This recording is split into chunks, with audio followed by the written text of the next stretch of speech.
Microreña 221, viernes. Viernes, por fin, viernes. Ay, ya era hora. No me enrollo más. Voy directo al cacho porque estoy grabando una hora un poco intempestiva y como me enrolle mucho, no llego. Voy a hacer un orden extraño y si hablo al micrófono del móvil mejor, porque así se me oirá bien. Pero voy a hacer un orden extraño porque sí, porque me apetece. Voy a dejar lo mejor para el final. No es que empiece con lo peor, pero voy a dejar lo mejor para el final. Sobre todo 2 horas que me han flipado intensamente y así creo un poco de spoiler para que aguantéis hasta el final del vídeo. Aquí las técnicas. Bueno, en fin, tenía unos cuantos de cómics de esta historia de España en viñetas de Cascaborra pendientes y he decidido que a partir de esta que empieza, cada microreña voy a reseñar uno. O sea, me lo voy a leer, lo voy a reseñar. Que así me lo agilizaré y tenía algunas reseñas pendientes y tampoco me gusta eternizarlas. Y así que los he cogido en orden, porque este es el número 10, o sea, los he puesto en orden y en orden me los voy a leer, en orden de la colección, evidentemente, no en orden histórico ni nada parecido. Yo empiezo con este 1921 al Riff de Javier Yuste y Antonio Gil. Bueno, creo que... Iba a decir una frase un poco fea, que es, he hecho una reseña de esta colección hecha a todas en el sentido de que todas orbitan o pivotan en torno al mismo concepto, ¿no? A coger un evento, a coger un episodio histórico muy concreto, habitualmente una batalla o algo similar relacionado. Hablo de la colección matriz, no hablo de las biografías, no hablo de otras cosas, no hablo del Goya Saturnalia, por ejemplo, que eso entra dentro de otra categoría. Pero lo que es historia de España en viñetas sí que gira en torno a eso, ¿no? Cogemos un evento concreto y lo contamos de la manera que el guionista decida y considere. Y bueno, aquí cogemos un poco el antecedente de la masacre de Montearruit, ¿no? De cómo llegaron las tropas a Montearruit y sobre todo del sacrificio de una unidad de caballería de la Alcántara a la que hace no muchos años, en el 2012, se le concedió la laureada de San Fernando, una condecoración, bla, bla, bla, bli, bli, bli. Bueno, que si lo queréis saber, pues que os cogéis el cómic y que lo leáis. Creo que en este cómic, como pasa bastantes veces, hay 2 partes muy diferenciadas. Una es, voy a decir una chorrada, como un putísimo camión, ¿sabes? Hay 2 partes en un cómic, que es el guión y el dibujo. Y ahora aquí ya Marquina, referente de la crítica, después de esta idea trascendental que nunca nadie jamás se había podido imaginar. Pero creo que hay cómics en los que se hace bastante más evidente. Hay cómics en los que se produce... Bien porque el autor, tanto es autor del guión como del dibujo, bien porque hay una comunicación perfecta entre el guionista y el dibujante, bien porque el guionista es un guionista profesional de cómics y eso al final yo creo que se nota y se hace mucho. Y esto sí que lo tengo que decir porque tengo que romper una lanza a favor del guionista profesional. Creo que durante mucho tiempo, y sobre todo lo noto más en los cómics históricos, hay como una especie de sensación de que escribir un cómic pues se hace con la punta de la minga directamente. Te pones allí una cosa que hace así en las teclas, coges tu minga y escribes, o coges tu chona, si eres una chica, escribes y haces un guión de cómic. Y que para escribir guiones de cómic, pues no hace falta ningún tipo de formación, ningún tipo de conocimiento sobre el cómic, ni ningún tipo de cosa parecida. O dicho de otra manera, si yo vengo del mundo audiovisual, sé hacer guiones de cine, ya sé hacer guiones de cómic. Si soy novelista, ya sé hacer guiones de cómic. Si soy historiador, ya sé hacer guiones de cómic. Si soy bombero torero, ya sé hacer guiones de cómic. Y siento deciros que eso no es así. Y es muchas veces en el cómic histórico donde esto se hace más evidente, porque se tiende a usar a gente que sabe muchísimo de historia, que conoce perfectamente el episodio, porque son historiadores, porque es su trabajo, porque es lo que han estudiado, y se les mete a escribir cómics. Y bueno, para escribir cómics creo que hace falta también, de una manera yo creo que irrenunciable, tener conocimiento sobre cómic. Esta perogrullada que parece una gilipollez sin ningún tipo de fundamento, creo que es algo que no está tan claro en general, por mucho que nos sorprenda. Y lo digo porque, bueno, aquí hay una historia y aquí hay un dibujante, quizás en sus primeros cómics con Cascaborra, que es Antonio Gil, que se nota que tiene ahí materia para hacer cómic histórico, que tiene tablas, que es un estilo muy realista, muy acorde con lo que habitualmente se pide en esta colección. Pero el guión, si bien hay cierta voluntad de contar algo, vuelve a pasar un poco que que muchas veces el guión se hace ligeramente caótico. Son pocas páginas, yo lo reconozco, yo tengo experiencia y muchas veces hay que contar muchas cosas en pocas páginas, ¿no? Pero sí que es cierto que a veces lo que se consigue es un poco de confusión. El episodio al final está contado y creo que además, como digo, se nota que hay un conocimiento y una investigación y hay detrás una labor histórica más que encomiable, ¿no? Pero a la hora del cómic, el cómic se vuelve, pues eso, a veces ligeramente confuso por cómo está contado y cómo se enarbola. Y sobre todo pasa que quizás, y me ha pasado ya en varios cómics de este tipo, no de cascaborra, pero sí históricos, que cuando tienes que contar un hecho nuclear, que en este caso sería la carga o las últimas cargas, es lo que se deja para el final y apenas se cuenta, ¿no? Y es como, no, coño, dame un poco de épica, ¿no? Yo muchas veces lo que se busca cuando se busca este tipo de cómics es que te den un poco de épica, ¿no? Y esa épica, que además yo creo que hay momentos en los que sí se traslada, ¿no? De sacrificio, pero ya no de sacrificio por la patria sino al final sacrificio por tus compañeros, ¿no? De cómo alguien se lanza hacia la muerte simplemente para dar tiempo o para que otros consigan escapar y consigan llegar a otro punto que, por desgracia, si conocéis la historia de Monterruid, pues acabaría siendo también su propia muerte. Bueno, después de todo este tochal, todo este rollazo que os acabo de soltar, creo que la ventaja que tiene esta colección es que es curiosamente homogénea, a pesar de que cada tomo está realizado, o habitualmente está realizado por autores totalmente diferentes, pero sí que hay cierta homogeneidad en cuanto al concepto, ¿no? Contamos un episodio, contamos una historia y al final arrojamos un poco de luz hacia zonas muy oscuras que apenas se estudian en el instituto, en el colegio, derivados, que al final yo creo que es la labor más importante que hace el cómic histórico. Bueno. Siguiente, diametralmente opuesto, Namor, el hombre submarino, Litorales conquistados, de... no me acuerdo cómo se llama de nombre, de Christopher Cantwell y Pascual Ferry. Joder, tengo fiestas de barrio en casa y está la charanga ahí debajo, o sea que si oís ambientación musical de fondo ya sabéis de qué va, ¿no?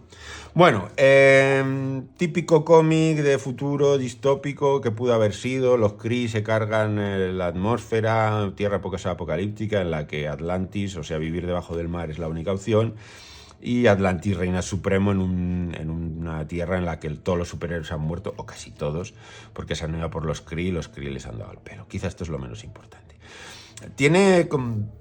Bueno, diríamos que tiene como dos partes, o no dos partes, tiene como una virtud y bastantes defectos. A mí Christopher Cantwell es un guionista que es de esta clase de guionistas que me quiere gustar, pero al final me acaba faltando algo. Creo que tienes muy buenas ideas, no muy buenas ideas tampoco, muy buenas intenciones y creo que cuentas con material muy interesante y creo que podrías haber hecho algo curioso.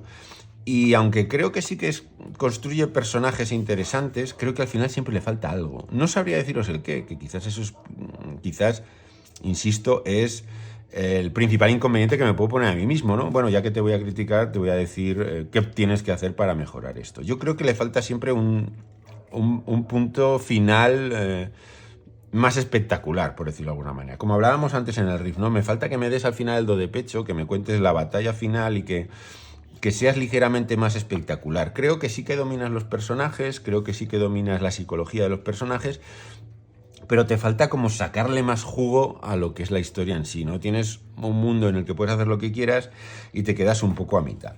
Bueno, en cuanto al dibujo, ya sabéis mi opinión sobre un poco la actitud, no tanto la calidad. Creo que Pascual Ferry siempre ha sido un dibujante, lo he dicho en otras microreñas que me ha flipado.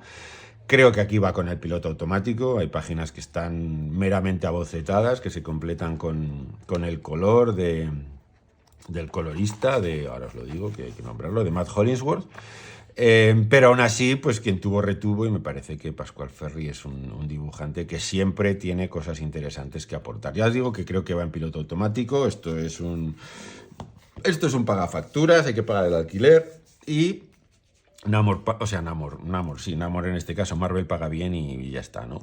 Me sigue pareciendo que la actitud de poca profesionalidad de una persona que tiene un crowdfunding colgado desde, ni se sabe, 7 años, que sigue allí, que sí, este año lo acabo, y sigue sin acabarlo, y que mientras tanto sigue metiendo este tipo de trabajos, que yo comprendo, insisto, porque hay que comer, pero me parece que es poco profesional, y creo que hay que decirlo, ¿no? Y por mucho que esto sea un trabajo de mierda, por mucho que cobremos una puta bazofia, por mucho que esto sea ruinoso y que trabajemos como los niños de Bangladesh, creo que aún así, cuando firmas un contrato, adquieres un compromiso y creo que hay que cumplirlo. Y si no puedes cumplirlo, tienes que decirlo, tienes que renunciar y que devuelvan la pasta. Y oye, pues la hemos cagado y yo devuelvo lo que me habéis adelantado porque no he cumplido con mi trabajo, ni con mi responsabilidad, ni con mis plazos, ni con nada de lo que había acordado, ¿no? Pero me parece, insisto, y esto ya lo dije la última vez, me parece feo simplemente que sigas produciendo cómics de manera comprensible,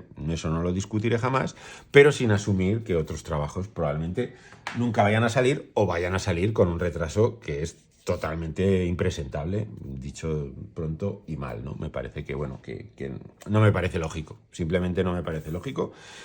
Entiendo que hagas estos trabajos para comer, pero me parece que o renuncias a lo otro o asumes no sé, es que ya digo que me parece un completo dislate.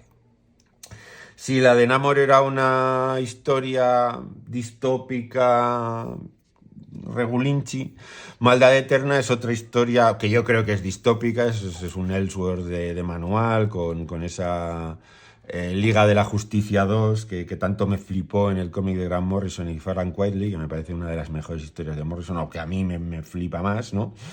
Y aquí Geoff Johns pues hace un poco lo que suele hacer él, ¿no? Escoger otros personajes de gente brillante, de gente probablemente más brillante que él, pero pondría en duda si con tanto oficio como él, ¿no? Yo creo que Geoff Johns, por mucho que le denostemos o le escupamos, es un guionista que es consciente de sus limitaciones, pero también de sus puntos fuertes. Y sobre todo que es un guionista con un oficio tremendo. Es decir, un guionista que sabe lo que tiene que hacer y sabe lo que tiene que hacer para hacer un buen cómic de superhéroes. No un cómic de superhéroes espectacular, pero sí un buen cómic de superhéroes. Y creo que Maldad Eterna, si lo coges como lo que es decir, una línea alternativa, pues es un cómic entretenido, bastante más entretenido que este de Namor que acabamos de ver. Y David Finch, que aún no es mi dibujante preferido y creo que tampoco es su mejor trabajo, yo en algunas ocasiones se le nota que va muy acelerado, pero creo que resulta más espectacular que el trabajo que hace Ferry en Namor, porque os digo que Ferry en algunas páginas del anterior parece que casi aboceta, ¿no? Bueno, al final, ¿qué tenemos aquí? Pues un cómic de superhéroes entretenido, que lo voy a repetir 1000 veces, 1.000.000 de veces, creo que tampoco tenemos que pedirle mucho más a los cómics de superhéroes. Esto es entretenimiento, esto es palomiteo, esto es pasarlo bien. Y creo que Maldad Eterna, contra todo pronóstico, tengo que decirlo, cumple perfectamente con ese cometido, ¿no? Con ese rollo, que puedes cogerte esto sin conocer mucho. Hombre, tienes que tener alguna idea de qué cojones pasa en el mundo de C, ¿no? Pero yo estoy desconectadísimo de la continuidad y creo que es un TVO que si conoces más o menos a los personajes, pues te lo pasas de puta madre. Y creo que no le tenemos que pedir mucho más a este tipo de productos. Y creo que en eso Geoff Johns lo hace y lo hace muy bien. Rompo una lanza a favor de Geoff Johns, un guionista que muchas veces es denostado, pero creo que sabe muy bien lo que hace. Vale, y ahora ya que hemos reseñado los 3 primeros cómics, vamos con los 2 cómics siguientes que cada uno en un estilo totalmente diferente me han flipado intensamente los dos. Empiezo por La mentira por delante de Lorenzo Montatore, del cual ya me había leído algunas obras anteriores, que también tenéis en las microreñas, las buscáis, que por ahí estarán, no sé dónde. Estarán, os he visto a las microreñas, así me des visitas en YouTube, que es de lo que se trata. Pero que de alguna manera ya sabía que esto me iba a gustar. Es de estas cosas que cuando la pillas dices, ¡guau! Todo lo que me he leído de Lorenzo Montatore me ha gustado mucho. Y un cómic que es una biografía más o menos de Francisco Umbral me va a gustar más. ¿Por qué? Pues bueno, porque Francisco Umbral me parece uno de los escritores en lengua castellana más importantes del siglo XX, por supuesto. Probablemente uno de los mejores prosistas que hemos tenido y sin duda yo entraría en un top 5 de los mejores columnistas periodísticos de la historia.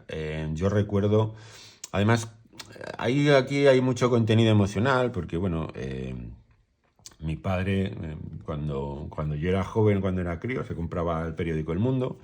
Sí, tengo que decirlo, mi padre era un señor de derechas y no pasa nada, nadie se ha muerto por eso. Se compraba El Mundo y yo, en mi adolescencia hormonal, me aficioné de una manera casi insana a leerme las columnas de Francisco Umbral, que me parecen como una obra monumental de la literatura. Era un tío con una capacidad no solo de análisis, sino de construcción, de metáfora, de dar siempre, de describir a los personajes con una pluma afilada insuperable, y me parece que es uno, insisto, es uno de los escritores más importantes en lengua castellana del siglo XX y de la España moderna, sin duda. De una producción ingente, un escritor no solo veloz, sino descomunal, cuyas obras pues creo que hay que visitar de vez en cuando. Sobre todo una muy en particular, Mortal y Rosa, que es un libro que escribe cuando muere su hijo y que es probablemente uno de los libros más tristes, más dolorosos y más bonitos jamás escritos, en cualquier tipo de lengua. Bueno, pues eso, con estos mimbres pues me tenía que gustar. Y efectivamente me ha gustado. Me ha gustado mucho además por cómo está planteado, ¿no? Vamos a decir, siendo un Montatore, ¿no? Que cuando ya te has leído algunas obras suyas ya sabes lo que te plantea, cómo te lo plantea y por qué te lo plantea, ¿no? Ya ves no voy a decir tics, pero sí sus recursos, ya ves cosas que has visto en otros cómics y que lo identifican y que además hacen bien en identificarlo. Creo que lo que consigues es un estilo. Y luego solamente mediante el título ya te crea como una especie de, no predisposición, pero sí como un constructo, ¿no? Todo lo que lees aquí, pues, y además luego en las referencias así lo indican, parece que están sacados pues de obras de Umbral, de entrevistas, de columnas. Pero a la vez, cuando él está hablando de la mentira frente a todo y te lees el prólogo y que él mismo es un adornador de anécdotas, por decirlo de alguna manera, siempre te crea esa incógnita, ¿no? ¿Esto de verdad lo escribió Umbral o es parte Umbral, parte Montatore? Y creo que el ser incapaz de distinguir dónde empieza uno y dónde acaba el otro es el punto fuerte de este libro, que yo creo que es uno de los cómics que más me ha gustado en los últimos tiempos.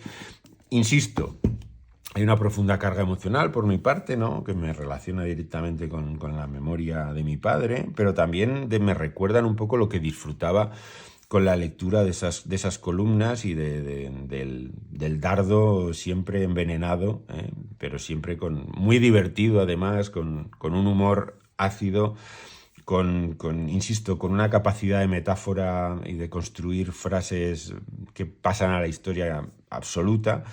Y creo que todo eso está aquí y está muy bien recogido en un cómic que me parece una de las mejores biografías, sin serlo, o siéndolo, quién sabe, que me he leído nunca. Absolutamente recomendable. Encima vale 20 pavos, que esto es lo que más me flipa. Esto vale 20 pavos. Hay que comprárselo. Esto es una maravilla. Y otra maravilla, que en otro estilo, insisto, diametralmente opuesto, es este Okahei o Hokahei de Neyev, editado por Nuevo 9, en una edición pues de las de Nuevo 9, de las de, madre mía, Dios mío, Ricardo Esteban, ¿cuánta pasta te has gastado en la edición? Son 35 pavos, pero esto es un tochaco, esto es un tochaco importante, es un huevo de páginas, papel, este sí, no el tieso ese que no hay Dios que se lo lea.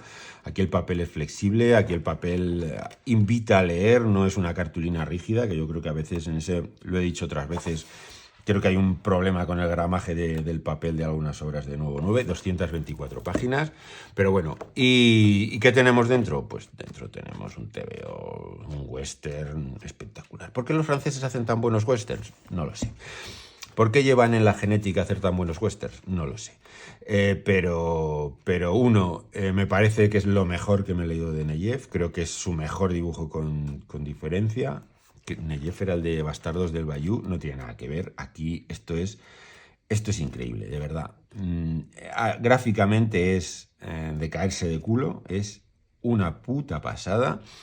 Y no solo eso, es que la historia es de las que te agarran, voy a decir del corazón, por no decir de las pelotas, te agarran del estómago y no te sueltan ni un minuto y te llevan hasta el final y te lo lees del tirón y te lo tienes que volver a leer solo para disfrutar de de la belleza de las páginas. Podríamos hablar del final, podríamos hablar de cierto momento discutible. Bueno, podríamos, pero creo que hay una cosa que agradezco mucho de los cómics, o de las obras, o de las películas, de los libros en general, y es cuando el cómic te da lo que tú necesitas. Cuando a medida que te vas encariñando con los personajes necesitas que les pasen cosas, o cuando les pasan cosas necesitas que luego pasen otras cosas para dejarte una sensación de satisfacción. Cuando el guionista es capaz de darte eso y no te deja con un sabor agridulce, no agridulce que también lo hace en un sentido sentimental, sino agridulce de, uy, es que aquí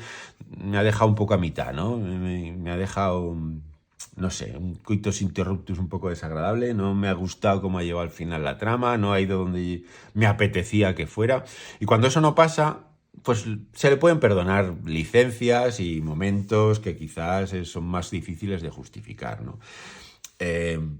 Grandísimo TVO, me ha flipado y os digo, gráficamente me parece increíble, me parece monumental, me parece una flipada el color, me parece una flipada las páginas, los personajes que crean son de los que quedan en el recuerdo, western que te gustaría ver en el cine porque sería la polla con cebolla, en fin, ¿qué queréis que os diga? Emocionado con este Hokahei y con lo que ha hecho Neyev, que siempre era un autor que me gustaba mucho y que después de leerlo esto me gusta muchísimo más. Pedazo de TVO, señores.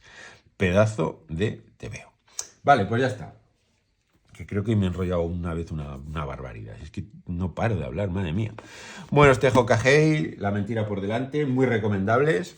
Este cómic entretenido, Maldad eterna. Este Namor, Príncipe submarino, aquí. Y bueno, el Riff, que como digo, que entra dentro de lo que es Historia de España en viñetas, que creo que no decepciona en el sentido de que cumple con las expectativas de contar un hecho y arrojar luz que la necesitamos sobre la historia de España. ¡Hala, ya está! No me enrollo más, que hoy es viernes, fin de semana. Vámonos, un buen fin de semana además. Muy bueno, tenía ganas ya de fin de semana. No me enrollo más, comprad mucho, y que nos hace falta. Están las cosas un poquito malitas. Y ya sabéis, si compráis mis cómics, mejor. Que no dudéis en hacerlo. Si tenéis dudas de cuál comprar, tenéis la reseña 100 y la reseña 200, en la que se hace un recorrido un poco de todo lo que he publicado hasta ahora, con lo cual ahí tenéis que elegir. Si tenéis dudas, pues me escribís un comentario, preguntáis, tenéis la dirección de Instagram, recordad que hay un cuadro de texto que viene en el canal de Telegram, la página de Wallapop, mi Instagram, viene un poco de todo. Os metéis allí, seguís y hacéis un poco de comunidad que no está mal. Y nada más, lo dicho, comprad, leed, los míos mejor, siempre, el burro delante para que no se espante, y por lo demás, como dije la última vez, ahora que estamos otra vez dentro de los bares, pues allí nos veremos. Cuidaos muchísimo y sobre todo, sed felices siempre que os dejen. Vale, chao, chao.